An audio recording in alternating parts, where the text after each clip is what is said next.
नमो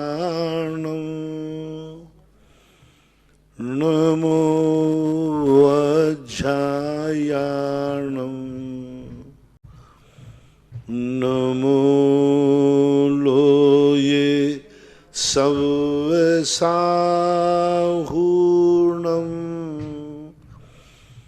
पंच परमेष्टि भगवान की जय।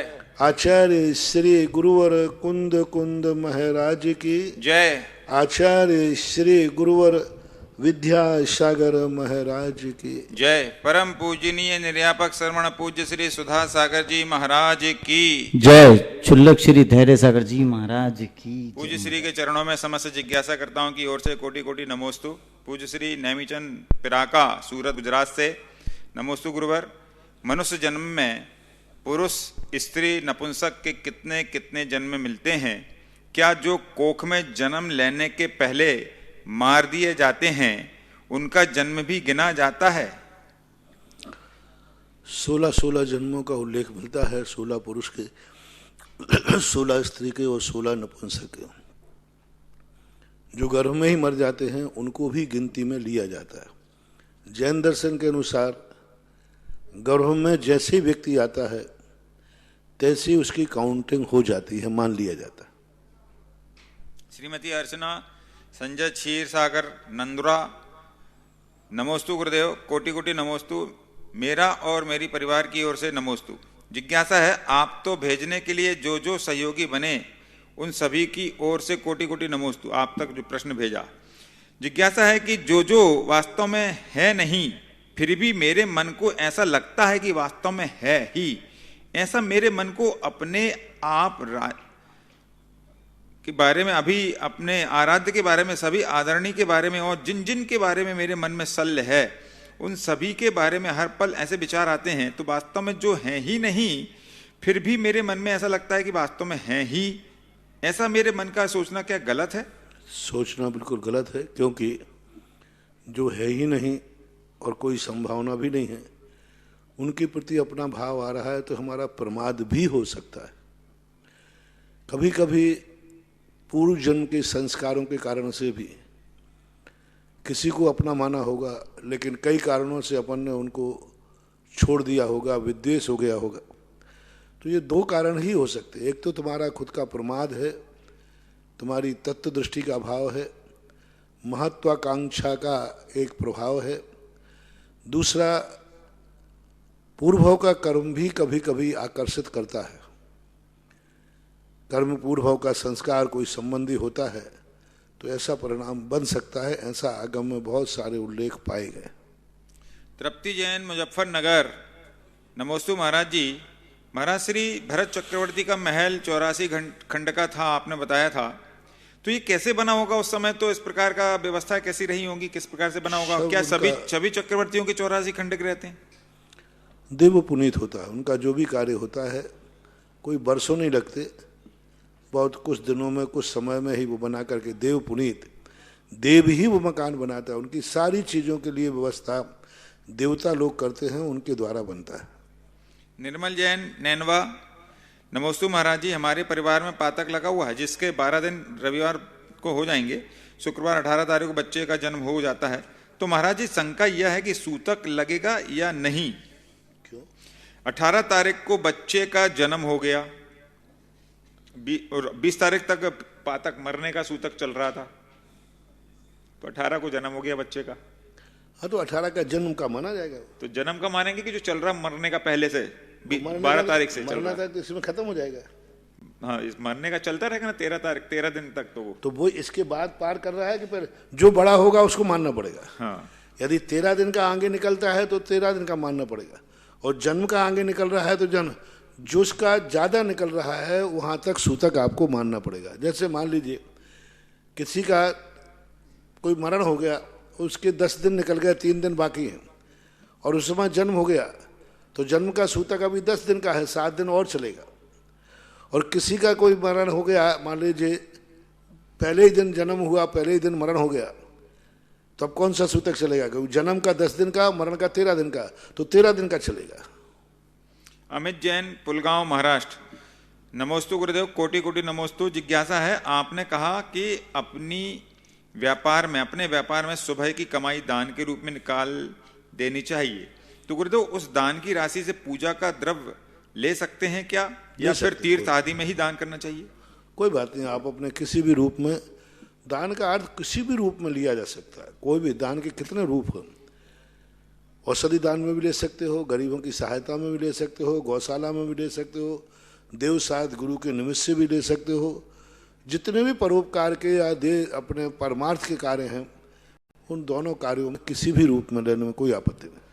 श्रीमती माधुरी जैन, बनगांव दमोह से, महाराज जी चरणों में त्रिवार नमोस्तु। प्रश्न है कि जब बच्चे छोटे होते हैं, जैसे कई लोगों का ऐसा नियम होता है कि मैं जो मेरा पहले ग्राहक आएगा उससे जो भी इनकम होगी वो गौशाला को दूंगा, जो को भी इनकम होगी वह हम गरीब बच्चों को देंगे, जो भी पहला ग्राहक आएगा उससे जो भी प्रॉफिट होगी उस प्रॉफिट को हम फलाने चीज़ में दान देंगे।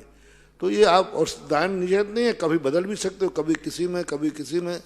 एक सगुन करना चाहिए, ऐसा सोचना चाहिए।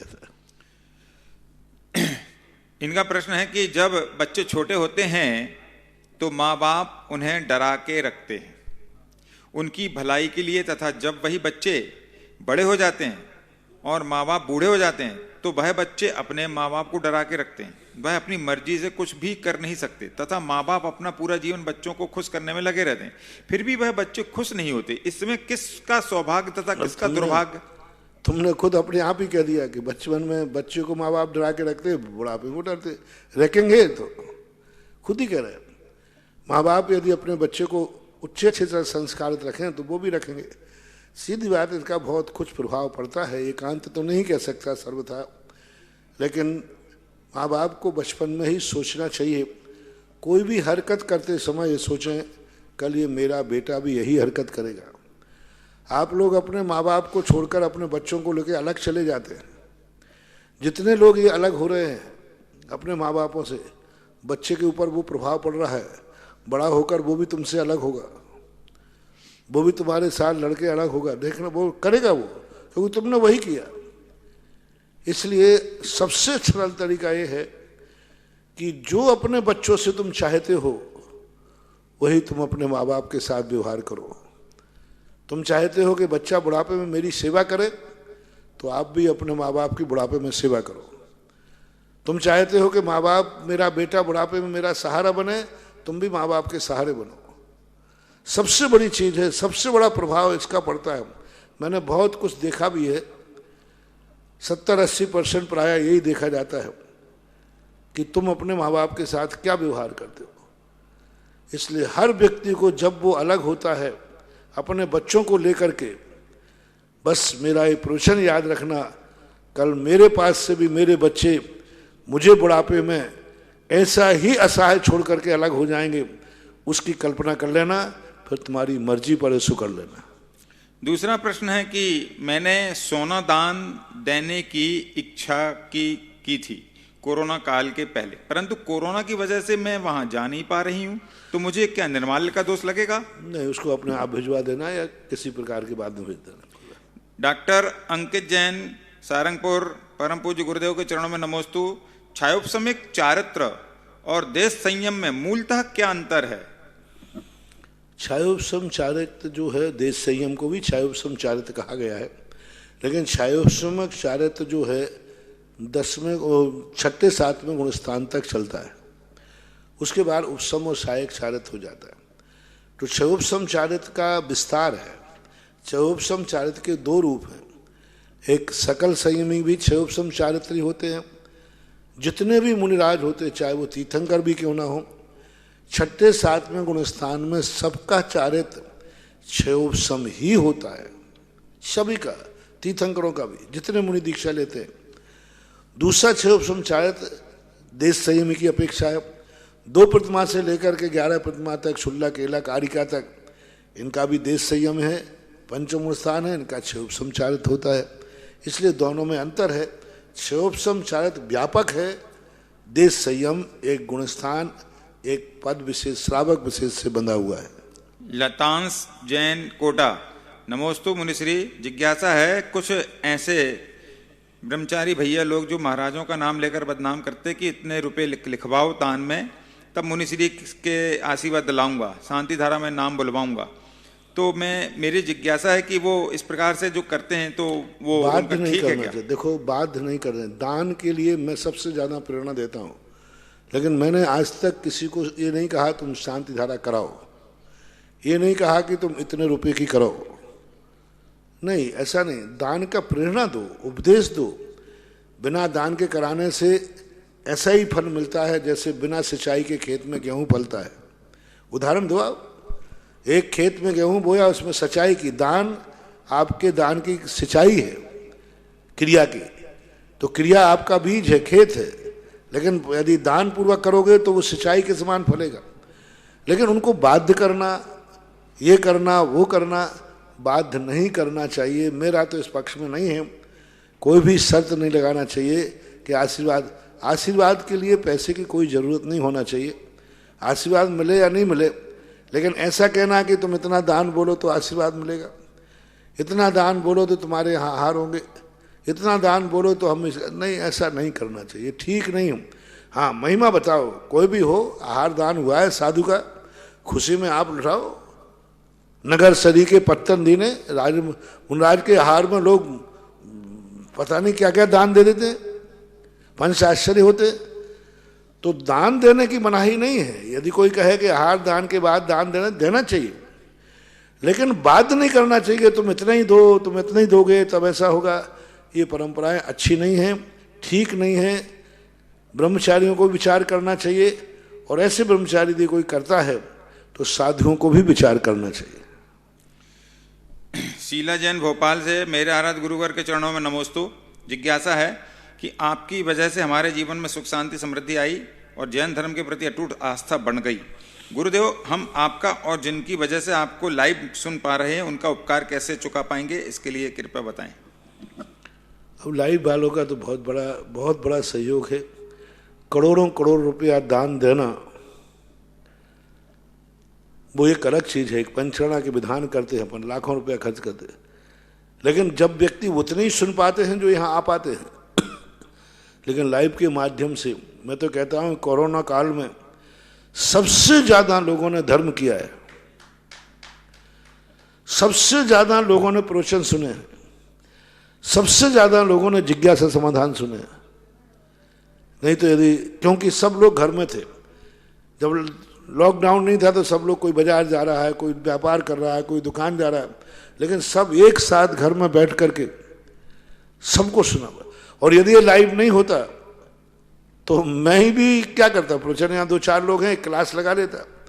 प्रवचन देने की जरूरत नहीं, क्योंकि यहाँ तो कोई किसी को आने की अनुमति है नहीं, थी नहीं। पूरा पंडाल खाली रहता है, अकेले हम लोग बैठे रहते, 2-4 लोग जो अंदर रहते हैं वो आके बैठ जाते। तो मैं तो ये मान के चलता हूं कि लाखों लोग सुन रहे हैं।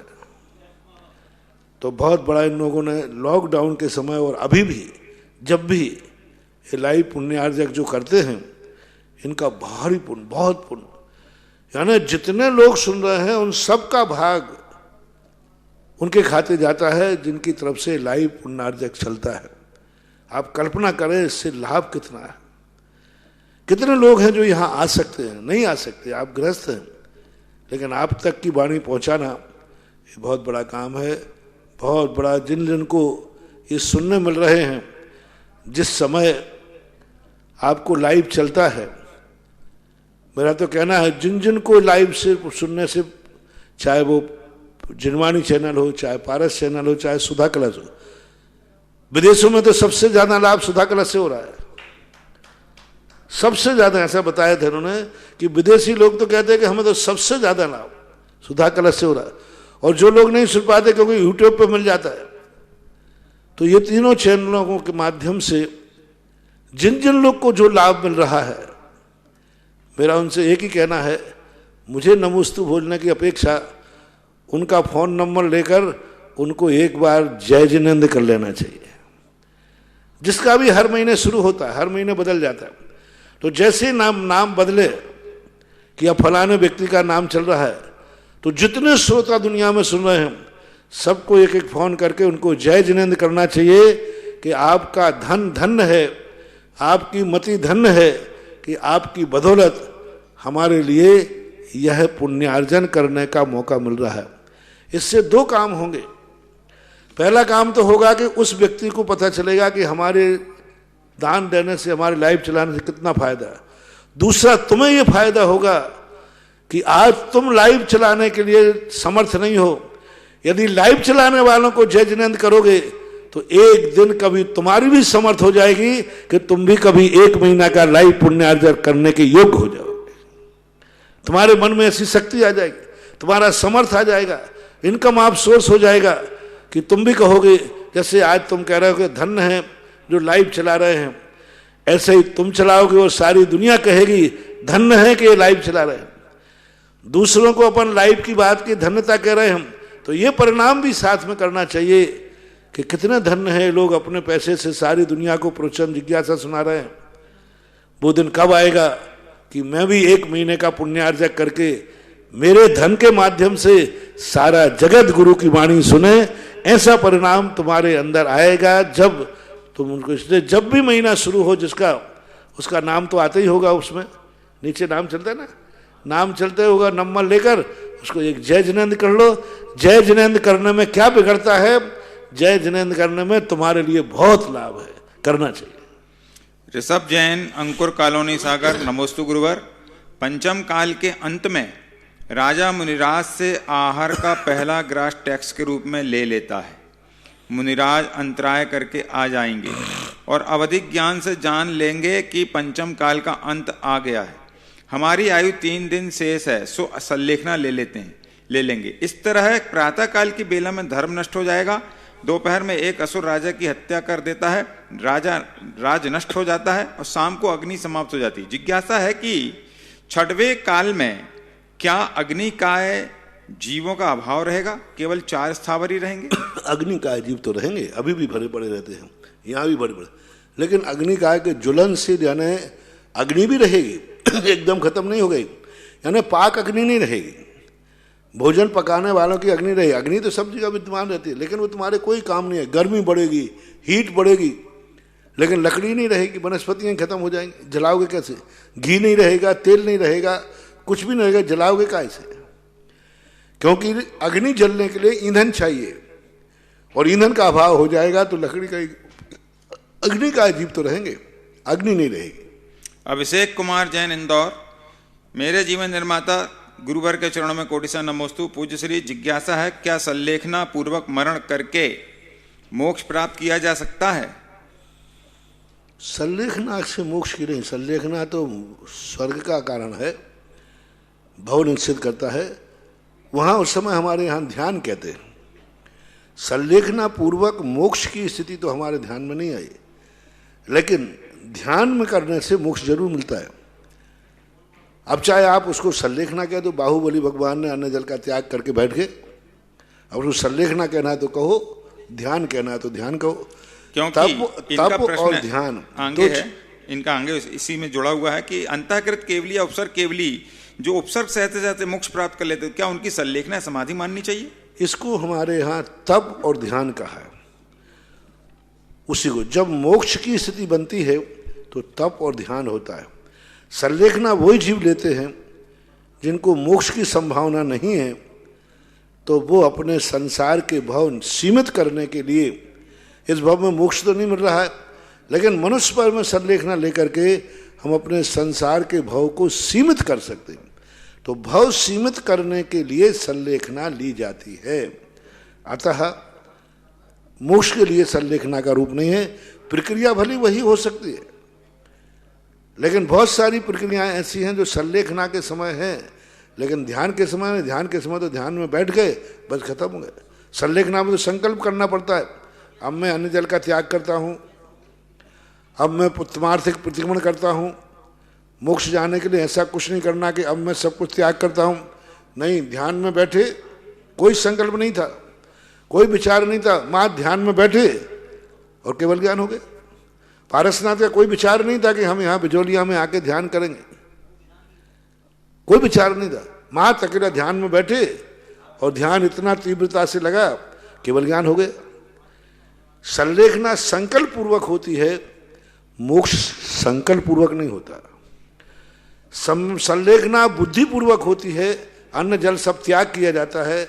मोक्ष जाने के लिए अन्न जल त्याग करने की जरूरत नहीं होती। कल आहार लेके आए थे और आजीवन अभी आहार अन्न जल का त्याग नहीं है, फिर भी केवल ज्ञान हो सकता है।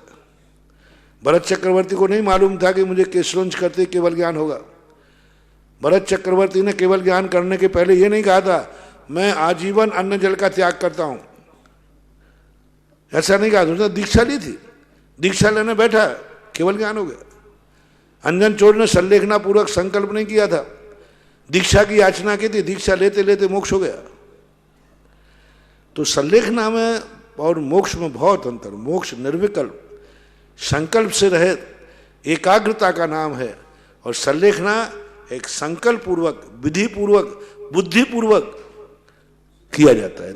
इसी से संबंधित इनकी जिज्ञासा है कि आगम में जो भक्त प्रत्याख्यान, इंगिनी मरण आदि 3 मरण बताए हैं, क्या इनमें उत्तम मध्यम जघन्य की मान्यता है, और क्या इन तीनों मरणों का फल भी अलग अलग होता है? अलग अलग है।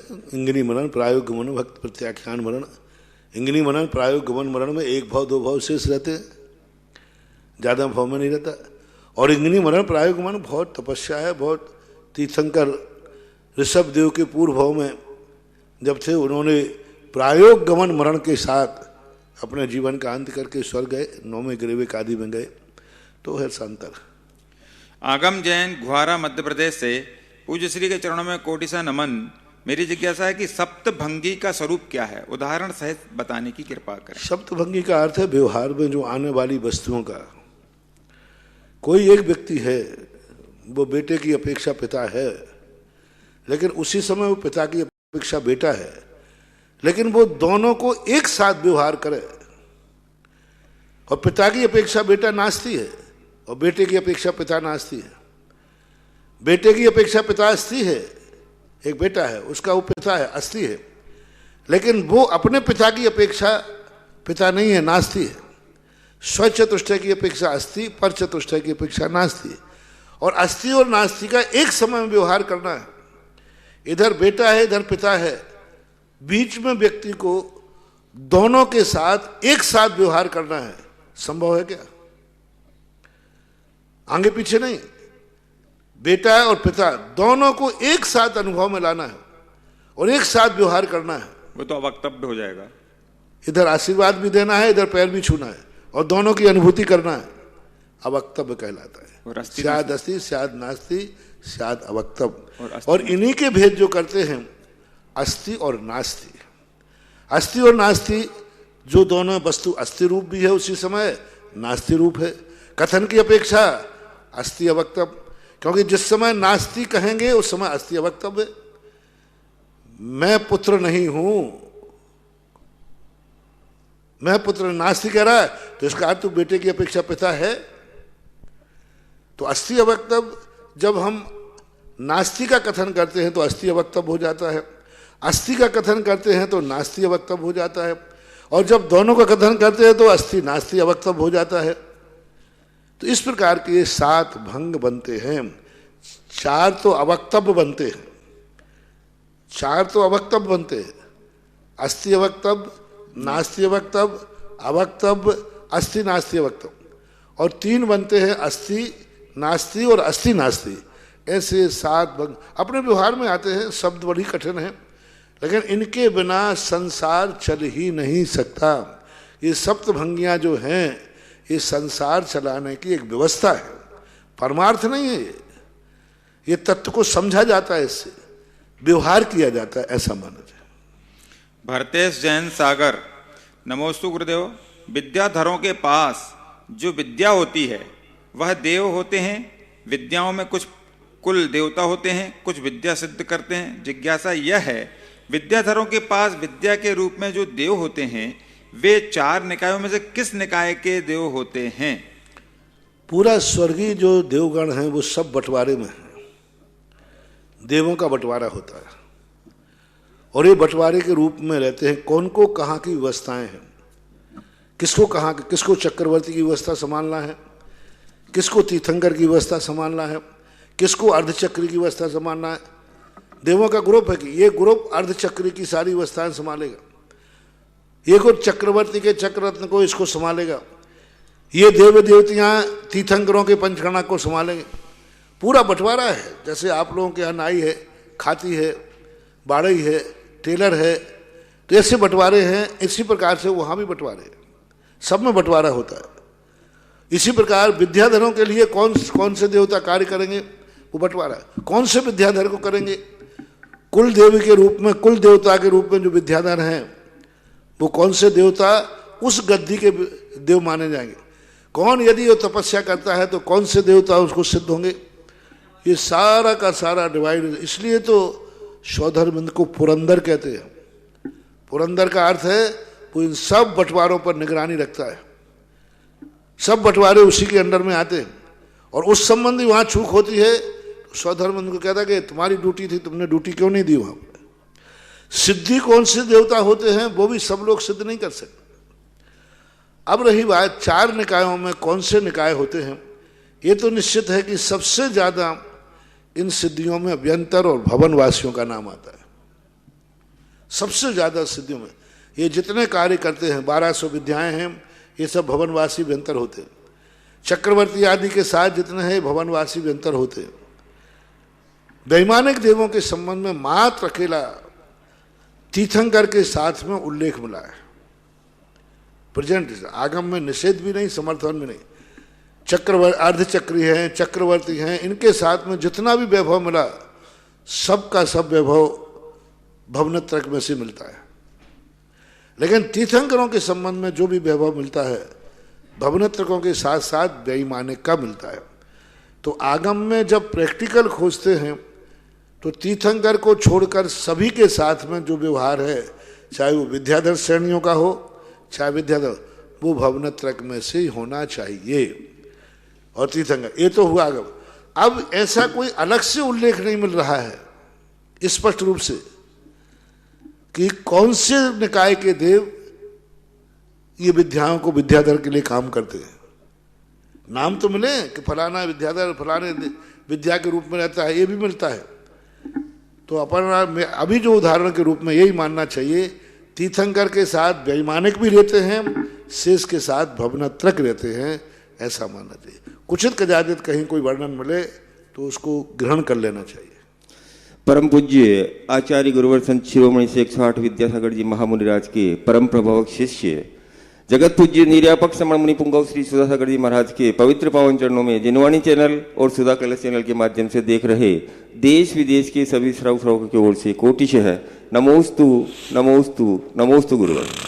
बंधुओं, परम पूज्य श्री के आशीर्वाद से तपोदय क्षेत्र पर जो असीमकालीन भक्तामर विधान चल रहा है उसमें आज श्री डॉक्टर जय कुमार जी, श्रीमती चंद्रप्रभा आलोक, श्रीमती प्रीति आध्या अनर्ग जैन सह परिवार बमिरा कैंट झांसी की ओर से 51,000 रुपये की राशि से एक दिन में विधान करने का सौभाग्य प्राप्त किया है। और दूसरा नाम है शशि प्रभा जी की पुण्य स्मृति में श्री कैलाश चंद जी, कमल, श्रेयांश, दीपक, ममता, लक्की जैन गंगवाल, रेनवाल वाले गंटूर आंध्र प्रदेश, उनकी ओर से भी 51,000 रुपये की घोषणा की गई है। और जो बड़े बाबा की वेदिका स्वर्ण वेदिका काम चल रहा है उसके लिए 5100 रुपये निशा जैन पुत्र मयंक जैन बड़ौत उत्तर प्रदेश की ओर से घोषणा की गई है। आप सभी के दान और पुण्य की अनुमोदना। हमारा श्री पहली जिज्ञासा है आशा बढ़ियात्या किशनगढ़ की ओर से, मेरे भगवान के चरणों में बारंबार नमोस्तु। गुरुवर, राणोली जैन मंदिर में लिखा हुआ है कि गंदोदक लेने के पहले हाथ धोना चाहिए और गंदोदक लेने के बाद भी हाथ धोना चाहिए। ऐसा नहीं करने से चोरी करने का पाप लगता है, क्या ये सही है? गुरुवर, मेरी जिज्ञासा का समाधान कीजिए। अब नीचे तो जो लिख दिया गया है ये तो आप इसके बिना मानते नहीं हो, इसलिए लिखना पड़ता है। क्योंकि भय जब ही दिखाया जाता है जब व्यक्ति मानता नहीं। यदि पहली लाइन अच्छी लिखी कि लेने के पहले धोइए और बाद में धोइए, ये लाइन तो बिल्कुल ठीक है, बिल्कुल शुद्ध है, एकदम सही है। अब नीचे की लाइन तो तुमने मुश्किल बना मानोगे नहीं। बच्चा होता ना, उससे कहा बेटा रात्रि भोजन नहीं करना, अब वो मानते ही नहीं। तो फिर कहना नहीं रात में खाएगा तो सिंह निकल आएंगे।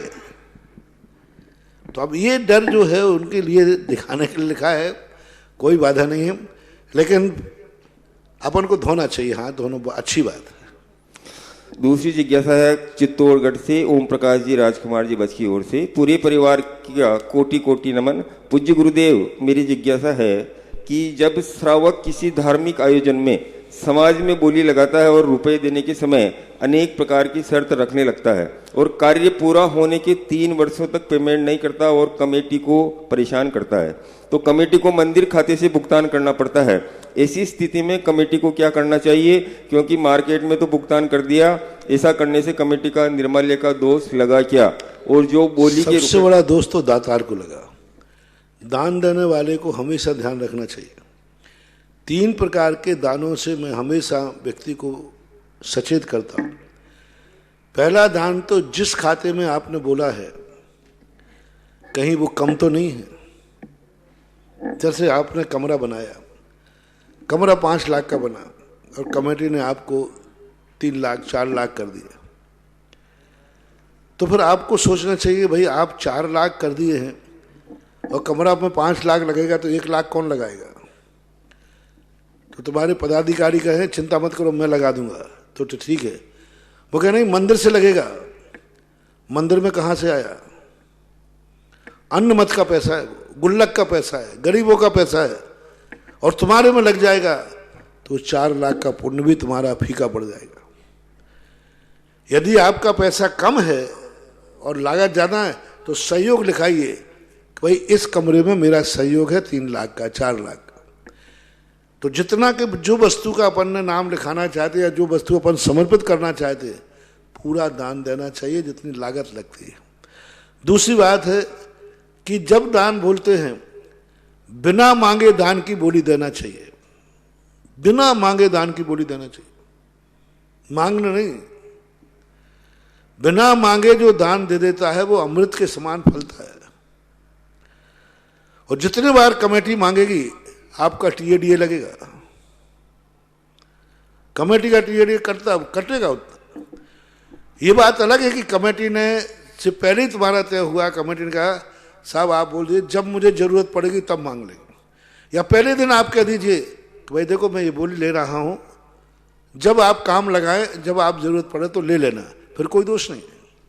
बहुत सारे लोग ऐसा करते भाई मैंने ये चीज़ बोल दी, जब आप काम लगाओ, जब आपको जरूरत पड़े समाचार दे देना, आपके पास पैसा आ जाएगा।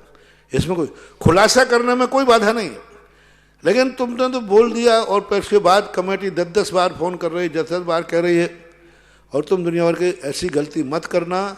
बोलने में जितना पुण्य नहीं लगाया उससे कई गुना पाप निर्माण का दोष आता है। बोली नहीं बोलने में इतना नुकसान नहीं है, बोली बोल करके टालने में बहुत बड़ा नुकसान होता है, निर्माण का दोष आता है। दूसरी बात, आपने बोली होने के बाद आपने कोई शर्त नहीं रखी और कमेटी के पैसे से मंदिर बन रहा है, कमरा बन रहा है, पहले आप कमरा बना लो कमेटी के पैसे से, फिर मैं बाद में हिसाब कर लूंगा, ये गलती मत करना। कमेटी ने कह दिया है कि ठीक है आप पैसे रखिए अभी बनाने तो बात अलग है, लेकिन कमेटी कह रही साहब मेरे पास पैसा नहीं है, तो फिर श्रेष्ठतम दान है कि आपने जो पैसा दिया है उसी पैसे से बजरी आना चाहिए, उसी पैसे से ईंट आना चाहिए, मजदूरी उसी पैसे से चुके तब वो फलेगा। वही पैसा जो तुमने दिया है उसी राशि, आप पहले राशि दे दीजिए बाद में काम शुरू कराइए, सबसे बढ़िया तो ये। फिर भी यदि आप दान देते हैं तो समय निश्चित कर लेना चाहिए, मैं यह दान प्रति वर्ष इतनी किस्तों में इतने वर्षों में दूंगा, फिर कोई डर नहीं। लेकिन ऐसा बहुत बार होता है, कमेटियों की स्थितियां बनती हैं, लोग बोली ले लेते हैं, शांति धारा करा लेते हैं और उसके बाद बीच में फिर वो जब लेने की बात आती है तो कितनी खबर करो, कई बार तो कमेटियों के फोन लॉक कर देते हैं लॉक कर देते हैं, जिससे फोन सुनना ही नहीं। कमेटी का लॉक नहीं कर रहे हैं तुम, तुम्हारी दुकान पर तुम्हारी तिजोरी लॉक हो रही है। जो लोग कमेटी का फोन इसलिए लॉक कर देते हैं कि वो हमारे पास बोली हुई बोली का पैसा मांगेंगे, ये बहुत बड़ी गलती कर रहे हैं। एक दिन उनकी तिजोरी में ऐसा लॉक रहेगा कि ताला तो होगा लेकिन तिजोरी खाली होगी। नहीं करना गलती, क्योंकि धर्म कोई टैक्स नहीं है, धर्म एक श्रद्धा है, धर्म एक आस्था है। दान जो डोला जाता है वह कोई भगवान के लिए नहीं बोला जाता है, अपने स्वयं के लिए बोला जाता है। स्वयं का खेत है, स्वयं का बीज है, स्वयं की फसल है, अपने लिए दान है, दूसरों के लिए दान होता ही नहीं है। इसलिए दान उत्साह है। दान देय मन हरस, कम दो, बहुत कम दो, लेकिन इतने आनंद के साथ दो, इतने आनंद के साथ दो, पूछो मत। लेकिन ये भी ध्यान रखना, कम देने का अर्थ नहीं तो कंजूस खोपड़ी का महाराज जी ने कह दिया कम दो। हाँ, नहीं तो कंजूस बहुत जल्दी सुनता। देखो महाराज क्या कह रहे हैं, अपन तो इतने ही दान देते हैं, नहीं, दान देने का अर्थ क्या, समर्थ। जम सक गई तब की रही, जम चढ़ सक गई तो सदहनम। कुंद कुंद भगवान ने कहा शक्ति को छुपाना नहीं, शक्ति से ज्यादा देना नहीं। शक्ति जो छुपाता है उसे सांप काटता है, शक्ति से ज्यादा देता है उसे बिच्छू काटता है। सांप का काटा सोए और बिच्छू का काटा रोए। यानी जो शक्ति को छुपाता है बिल्कुल सो जाता, सुप्त रहता है, बोलते ही बालता नहीं। और जो शक्ति से ज्यादा करता है बाद में रोना पड़ता है। इसलिए शक्ति से ज्यादा कभी दान बोलना नहीं, और शक्ति है तो फिर छुपाना नहीं। फिर ये मत कहना अपन तो कम देते हैं तुरंत देते हैं। कई लोग कहते हैं महाराज अपना नियम तो है, इधर बोला इधर दे दिया, कितना देते हो? महाराज इससे क्या लेना देना? अरे भाई बोलते ही नहीं है तो देगा क्या? एक बार एक व्यक्ति ने कहा, बोले महाराज जी हमारी कोई कलम कभी भी मंदिर में उधार नहीं रहती। मैंने कहा अच्छा, हाँ महाराज मैं तो अपन तो उधार रखते ही नहीं। तो मैंने बही खाता दिखाया, पूरी साल भर में 1100 रुपया निकले। पूरी साल भर में 1100 रुपये का धान था, अब क्या खाक रहेगा? और दूसरे का देखा तो उसकी उधारी पड़ी थी 20-25 लाख की। तो मैंने देखा भाई इसका तो उधार बहुत है, तो देखा तो 50 लाख चुका था। एक व्यक्ति ने 1100 रुपया बोले, दोनों बराबर की कोटि के हैं, दोनों बराबर धनवान है, दोनों के पास पैसा है, सब कुछ है। एक ने 1100 रुपया तुरंत बोले, वो तुरंत दान दे दिए, तुरंत दे दिए 1100 रुपये बराबर के। और एक व्यक्ति ने 75 लाख बोले, 50 लाख दे दिए, 25 लाख बाकी हैं। दोनों में से बड़ा दातार कौन सा है? बोलो भाई। मैंने हिसाब से नाम बोला है। 75 लाख। शक्ति कैसी है? बराबर। शक्ति में कोई कम नहीं है, दोनों बराबर है। एक 1100 नगद देता है तुरंत, और एक 75 लाख बोलकर 50 लाख देता है, 25 लाख उसका बाकी है, उधारी है। दोनों में श्रेष्ठ कौन है? 75 लाख। उसने 50 लाख दे चुका, सोचो तो सही। 50 लाख दिए, कोई कम नहीं दिए, 25 ही तो बाकी हैं। जो दान देता है उसका कुछ उधार पड़ा रहे तो भी वो महान है, धन्य है। और जो कंजूस होकर कहता है अपन ने तो 1100 दिए, ये पकड़ो भाई, तुरंत निकालते जेब में से। ये अपन तो उधार तो रखते नहीं साहब, अपन तो उधार नहीं रखते। अरे उधार क्या नहीं रखते, उधारी है। कितने की हो गई फिर? 1100 रुपये निकाल दो 75 लाख में से। 75 लाख में से 74 लाख लगभग 99,000 लगभग इतने तेरे खाते में अभी उधार हैं, क्योंकि तू इतनी बड़ी शक्ति को छुपाए बैठा है। धर्म के साथ बेईमानी मत करो, मत करो। ये सर्वज्ञ का धर्म है, ये अंतर आत्म चेतना का धर्म है, ये आत्मा का धर्म है। कुछ भी मत छुपाओ, शक्ति को महान मत बनाओ, क्योंकि ये धर्म अपना स्वयं निपट शुद्ध आत्मा का धर्म है। सब अपनी आत्मा तो गवाह दे रही है ना, और दूसरा परमात्मा गवाह दे रहा है। इसलिए शक्ति नहीं है तो कम दान। जैन दर्शन इतना महान है, जहां गजमोती चढ़ाए तो भी कम है, और मक्के के दाने चढ़ाए तो बहुत है। मक्के के दाने भी रत्न बने हैं, और जहां चढ़ाने की बारी आई तो गजमोती भी चढ़े। कोई बात नहीं, ना तो भगवान को गजमोती से मतलब है, और ना ही उनको मक्के के दानों से भी क्या मतलब। ये तो तुम्हारी भक्ति है कि तुम भगवान का मूल्य कितना हम रहे हो। मक्के के दाने भी अनमोल थे उसके लिए, जिसको खाने को नहीं हो, उसके मक्के के दाने भी अनमोल होते हैं महानुभाव, ध्यान रखना। एक एक दाना बचाया था देवपत खेपत ने, दाना प्रतिदिन खाने में से। सुदामा के मुट्ठी भर चावल भी बड़ी मेहनत के थे। एक एक चावल पेट काट के बचाया था उनकी पत्नी ने। प्रतिदिन एक चावल हंडी में डाल देती थी, एक चावल डाल देती हंडी में। अब देखो कितनी भावना। खाने को अभी पूरे नहीं है, खाने के चावल कम है, उनमें से एक चावल डाल दिया हंडी में। अंत में वे ही चावल कृष्ण जी के पास पहुंचे। आगे क्या हुआ सब मालूम है। देवखत भेगत भी अपन को जो भी उनके पास खाने आता उसमें से एक दाना मक्के का बचा लेते, और एक दाने बचा बचा करके और वो शिखर जी की वंदना की और जाकर के मक्के के दाने मोती बने। इसलिए जैन धर्म पालने वालों, धर्म के साथ बेईमानी मत करना। ये मत कहना कि अपनी तो कोई उधारी नहीं रहती है, तुम कितनी शक्ति छुपा रहे हो।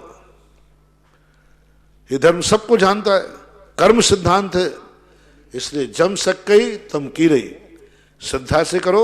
अपना धर्म है, अपना दान है, अपने भगवान है और अपनी आत्मा है, अपने लिए करो। अगली जिज्ञासा ऑडियो के माध्यम से।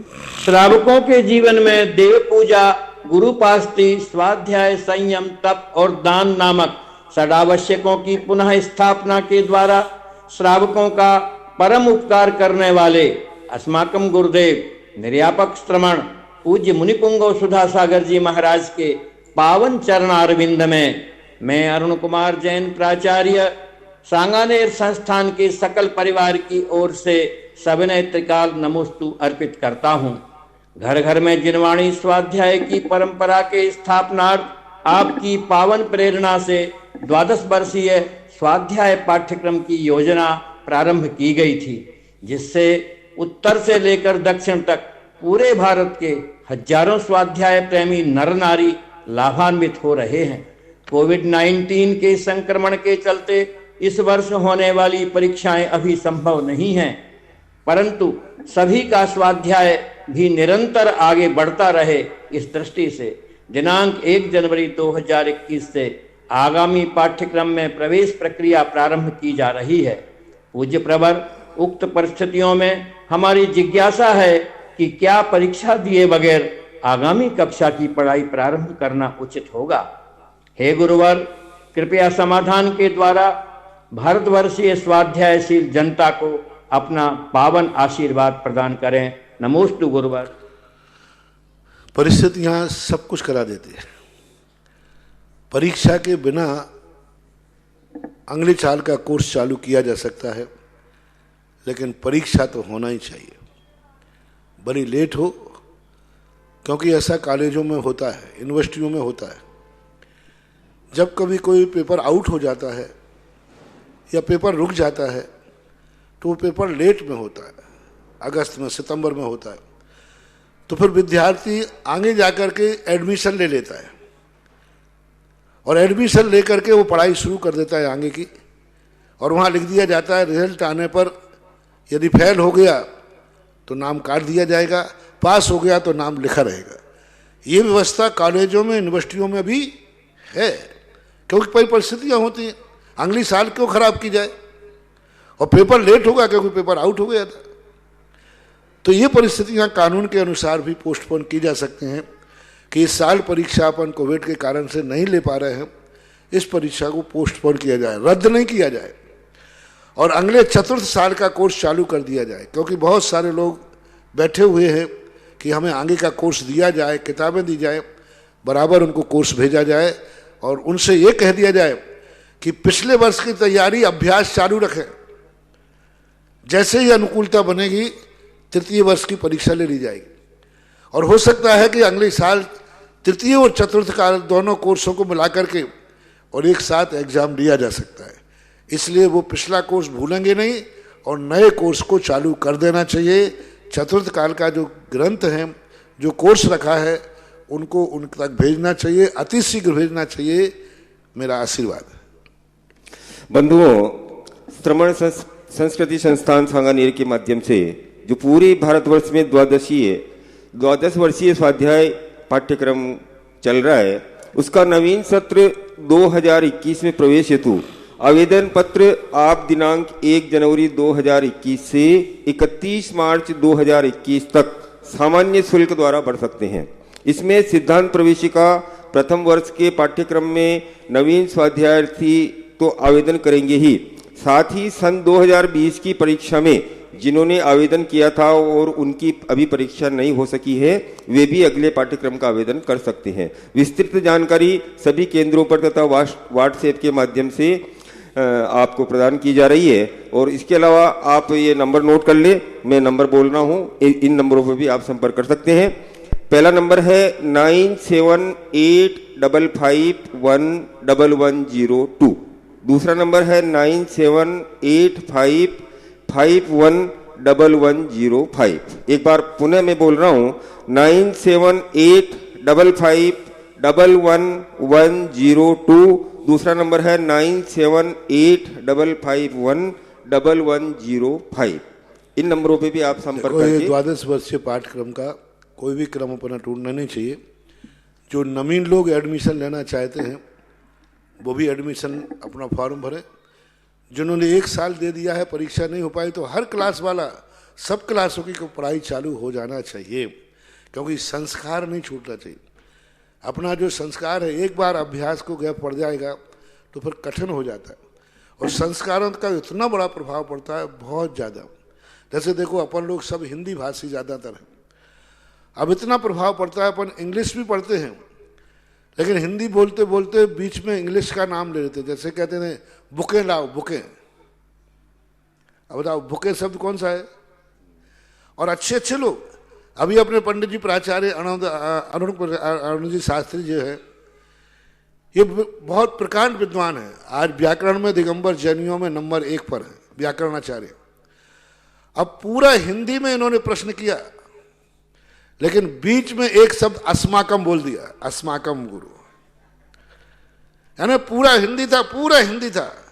अब उन्होंने जैसी अस्माकम बोला तो मैंने सोचा पंडित जी संस्कृत में बोल रहे हैं कि हिंदी में बोल रहे हैं। फिर मैंने सोचा अरे नहीं, हम लोग सब भारतीय हैं, इंडियन में ऐसी खिचड़ी चलती रहती है। पूरा का पूरा प्रश्न हिंदी में था, अकेला बीच में एक शब्द था अस्माकम। तो अस्माकम हिंदी है कि संस्कृत है? अब पंडित जी से पूछ लेना। तो मैंने उनका प्रश्न सुन रहा था, एक शब्द, ये होता है संस्कार, कि व्याकरण का संस्कार उनको था, संस्कृत का उनका संस्कार है, तो हिंदी बोलते बोलते भी संस्कृत आ गई। इसलिए संस्कारों को नहीं छोड़ना चाहिए, संस्कार बने रहते हैं तो कहीं ना कहीं वो प्रस्फुटित होते ही हैं। बंधुओं, बहुत ही हर्ष का विषय है। नया वर्ष भी बहुत शीघ्र ही धीरे धीरे चलता हुआ आ रहा है, और हम सभी को आशीर्वाद मिला है परम पूज्य श्री का तपोदय तीर्थ क्षेत्र पर 9 महीने बाद बड़े बाबा का पहला अभिषेक शांति धारा करने का। जो लोग बाहर हैं उन सभी को 9 महीने बाद ये अवसर मिल रहा है। तो आप सभी से मेरा निवेदन है, नया वर्ष 2021 परम पूज्य श्री के सत्संग सानिध्य में तपोदय तीर्थ क्षेत्र पर मनाएं। अपने परिवार के नाम से शांति धारा करवाएं, स्वयं आवे, अभिषेक करें, गंदों तक लेके जाएं। और बंधुओं, तीर्थ दर्शन, गुरु दर्शन और साथ में देव दर्शन यहाँ होने जा रहे हैं। एक ही काम में, एक ही उसमें 3 काम आपके होने वाले हैं। तो जिन लोगों की भावना है उस शीघ्रता से अपने अपने नाम यहाँ भिजवा दें। हमारे पास 5 कलश 55 श्रीफल 1/11 और 11,000 की राशि से बहुत सारे नाम आ चुके हैं, और जिनके नाम जिस क्रम में आएंगे उसी क्रम से वो अभिषेक शांति धारा करेंगे। पूरे दिन भर यहाँ पर अभिषेक और शांति धारा परम पूज्य श्री के सत्संग सानिध्य में यहाँ चलेगी।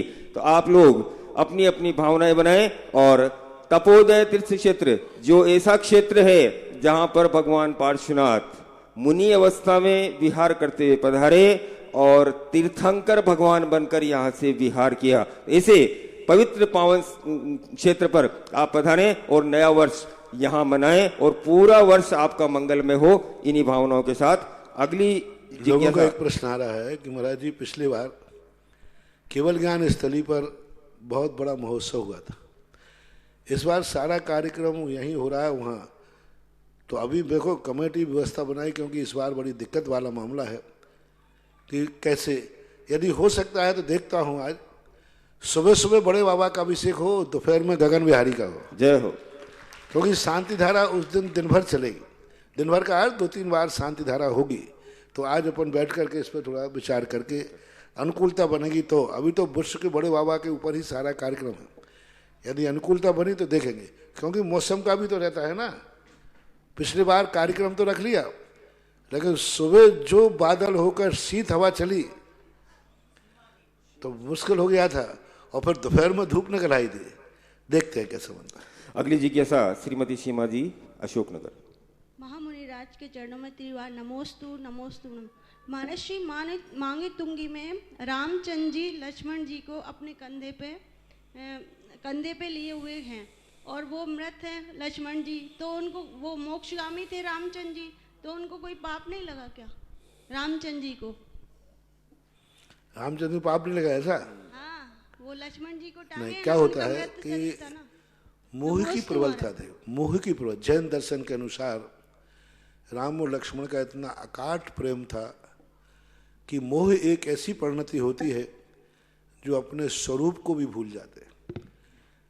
देखो ना, उस समय जब लक्ष्मण को शक्ति लगी, उस समय रामचंद्र जी स्वयं ये भूल गए कि मैं तद्भव मोक्षगामी हूं, मेरा अकाल मरण नहीं होगा, मैं मरण को प्राप्त नहीं हो सकता, मैं अग्नि में नहीं जल सकता। लेकिन भूल गए, भाई को मूर्छित देखकर और घोषणा कर दी, यदि प्रातःकाल भाई जीवित नहीं हुआ तो मैं अग्नि में प्रवेश करूंगा, मैं भी मरूंगा। अब उस समय देखना, लक्ष्मण की जो वेदना थी, लक्ष्मण की जो मूर्छा को देख करके रामचंद्र जी बिल्कुल भूल गए कि मैं तो मोक्षगामी जीव हूं, मेरा मरण हो कैसे सकता है, मैं कैसे अग्नि में जल सकता हूं, मेरा तो मोक्ष निश्चित है। मालूम था रामचंद्र जी को मेरा मोक्ष है, क्योंकि बहुत बार उन्हें कुलभूषण देशभूषण आदि महाराज जंगलों में मिले, उनसे उनके वार्तालाप हुए, अवध ज्ञान से उनको ज्ञात हुआ कि मोक्ष जाएंगे। लेकिन जब मोह की प्रबलता होती है तो व्यक्ति संभल नहीं पाता अपने आप को, स्वरूप भूल जाता है। इसलिए मोह की प्रबलता का तो दोष लगेगा, लेकिन वो बुद्धिपूर्वक कार्य नहीं कर रहे हैं, एक मोह की मूर्छा में कर रहे हैं, इसलिए दोष तो कम लगेगा, लेकिन ज़्यादा इतना नहीं लगेगा जितना लगना चाहिए। अगली जिज्ञासा श्रीमती सुधा जी पटवारी, बिजोलिया। पूज्य गुरु भगवान के चरणों में कोटिशय नमन। महाराज जी, जैन आगम में कार्योत्सर्ग के बारे में बहुत महत्व बताया है, कार्योत्सर्ग का। तो हम गृहस्थों के लिए कार्योत्सर्ग का क्या महत्व है? और एक बार छोटे महाराज जी ने बताया था कि कोई भी गृहस्थ में कोई सा भी कार्य करने के पहले हमें कार्योत्सर्ग करना चाहिए, ये सम्यक चारित्र में भी कारण है। तो महाराज जी थोड़ा सा समझाएं। पहला क्या बताया ग्रंथ को? कार्योत्सर्ग का क्या महत्व है हम गृहस्थों के लिए? हाँ, कायोत्सर्ग। कायोत्सर्ग, कायोत्सर्ग की जो व्याख्या है 2 रूप में आना चाहिए। एक तो नमोकार मंत्र को जाप बोलते हैं, उसको लोग कायोत्सर्ग कहने लगे हैं। मूल कायोत्सर्ग तो है अपने काय से मोह ममत्व तोड़ना उतने समय के लिए, 27 श्वासोश्वास 25 श्वासोश्वास। लेकिन बाद में जाकर के उसको कैसे बैठाना है तो नमोकार मंत्र पे बैठा दिया। और नमोकार मंत्र हर चीज के बाद पढ़ते हैं, सगुन तो होते ही है, शुभ तो होते ही है, क्योंकि किसी भी कार्य करते समय पूज्य पुरुष का नाम स्मरण करना, उसको नमस्कार करना नियम से नैमिष महाराज ने गोमर सार की टीका में स्पष्ट लिखा, गोमर सार में स्पष्ट लिखा, टीकाकार ने भी लिखा कि मंगलाचरण करने से आने वाला विघ्न भी टल जाता है और असमर्थ व्यक्ति भी समर्थ हो जाता है। मान लीजिए हमें कोई विघ्न आने वाला था और हमने 9 बार नमोकार मंत्र पढ़ा तो शायद वो विघ्न टल जाएगा। हम समर्थ नहीं थे तो समर्थ आ सकता है। पुण्य को बढ़ाता है, विघ्नों को टालता है। कायोत्सर्ग आपको हर कार्य के पहले करने का अर्थ है मंगलाचरण, क्योंकि कार्य करने के पहले जो मंगलाचरण है गृहस्थों के लिए, हम लोग तो कायोत्सर्ग करते हैं हर कार्य के प्रारंभ में, आप लोगों का मंगलाचरण नाम दिया गया। तो मंगलाचरण को ही आपने 9 बार नमोकार मंत्र मान करके और पढ़ना चाहिए, अच्छी बात है। ये सम्यक चारित्र में भी कारण बनता है, सम्यक चारित्र में भी कार्योत्सर्ग करना हर काम के पहले कारण बनता है, सम्यक चारित्र में भी। चारित्र दिलाना क्यों नहीं बनता? कायोत्सर्ग में, कायोत्सर्ग कोई ध्यान है, कोई भी पूजा है, कोई भी है, चारित्र में सहयोगी परंपरा से बन जाता है, साक्षात कारण तो नहीं है। परंपरा से बन सकता है। नमोस्तु भगवान। अगली जिज्ञासा श्रीमती निर्मला जी गोधा बिजोलिया, और उसके बाद तैयार रहेंगी श्रीमती विद्या देवी छाबड़ा सूरत। गुरुवर के चरणों में बारंबार नमोस्तु। महाराज जी, तत्वार्थ सूत्र में 10वें अध्याय में आया है कि 10 अध्याय पढ़ने से एक उपवास का फल मिलता है। तो उपवास की महिमा के लिए है या पढ़ने के लिए? इसमें स्वाध्याय का महत्व है, क्योंकि फल बताया गया उपवास और स्वाध्याय बताया गया वहाँ मुख्य, तो वहाँ तत्वार्थ सूत्र की महिमा बताना है और उसका फल उपवास बताना है। तो लोगों में उपवास करने के प्रति रुचि होती है लेकिन कर नहीं पाते। रुचि तो उपवास की है, उपवास करो, लेकिन हिम्मत नहीं कर पाते। तो जो चीज दुर्लभ होती है उसकी उपमा दी जाती है, दुर्लभ चीज की उपमा दी जाती है, क्योंकि वो दुर्लभता को पा नहीं पा रहा है। तो उसने कहा उस दुर्लभता को नहीं पा रहे तुम ये कार्य कर लो, उसके बराबर पुण्य लगेगा। जैसे हमने कहा कि भाई मूल नायक भगवान पर आपका हाथ नहीं पहुंच पा रहा है, अब क्या करें महाराज? वेदी पे चढ़े तो अभिनय होता है, तो नीचे जो भगवान पर हैं उनके चरणों में हाथ लगाओ और मूल नायक भगवान की तरफ देखो, तो आपको वही एनर्जी मिलेगी जो मूल नायक के चरण छूने से मिलती है। अब यहाँ मूल नायक की महिमा बताई गई है कि नीचे वाले भगवान की महिमा बताई गई? मूल नायक। दुर्लभ तो मूल नायक है, लेकिन अब वो दुर्लभता हमें कहाँ मिल सकती है? तो तत्वार्थ सूत्र का पाठ करने में मिल सकती है। तो यहाँ उपवास को तो महिमा मंडित है इसलिए दिया गया, और तत्वार्थ सूत्र का पाठ करना सरल है तो उपवास का फल मिल जाएगा। इसलिए उपवास उच्चासन पर है और तत्वार्थ सूत्र पढ़ने का फल बताया गया कि जो उपवास दुर्लभतम दुर्लभ है वो तत्वार्थ सूत्र के पढ़ने से मिल सकता है, इसलिए तत्वार्थ सूत्र की भी महिमा है। एक और है महाराज जी, आज शांति मंडल विधान की किताब में आगे लिखा हुआ था, प्रथम जीर्णोद्वारक परम निर्यापक श्रवण मुनि श्री सुधा सागर जी महाराज। तो महाराज जी यहाँ तपोस्थली में तो आपने बड़े बाबा का इतना विशाल मंदिर बनाया अभी नया, और गगन बिहारी पारसनाथ में इतना रचना करी आपने पारसनाथ भगवान की सारी, तो उसमें जीर्णोद्वार का इसका मतलब महाराज जी कि यहाँ का इतिहास तो फिर अलग ही लिखा जाएगा। उनका मतलब महाराज जी नया निर्माण हुआ है, जीर्णोद्वार थोड़ी हुआ है, यूं उनका कहने का मतलब। देखो ना मैंने ये लगाया है, ये सब तुम्हारी भाषा है, तुम जानो तुम्हारे काम जानो। उन सबको ना मैं देखता हूँ ना मैं समझता हूँ। जो आपको लगाना है ये भक्त का अधिकार है। मेरा तो को जो हूँ वो मैं हूँ, बाकी ये सब जितनी चीज़ें हैं ये भक्तों की भक्ति है। आप लोग जो लगाओ वो आपकी महिमा है। मुझे तो आगे पीछे कुछ आता नहीं, बस इतना जरूर हूँ कि मेरा नाम सुधा सागर है। इस नाम से आचार्य श्री ने एक बार पुकारा था दीक्षा के समय। जय हो जय हो। तो मैंने सुन लिया था, तो जो जिस नाम से पुकारा वो सुन लेवे तो समझ लेना कि उसका वही नाम है।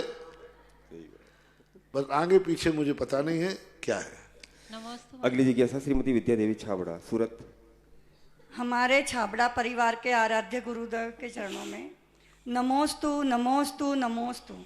गुरुदेव, जो रेवासा में 1 जनवरी को 1008 कलश होने जा रहे हैं, आपके आशीर्वाद से 2000 से ऊपर नाम आ चुके हैं, तो आप अपने श्रीमुख से कहोगे तो ज़्यादा से ज़्यादा होने में देरी नहीं लगेगी।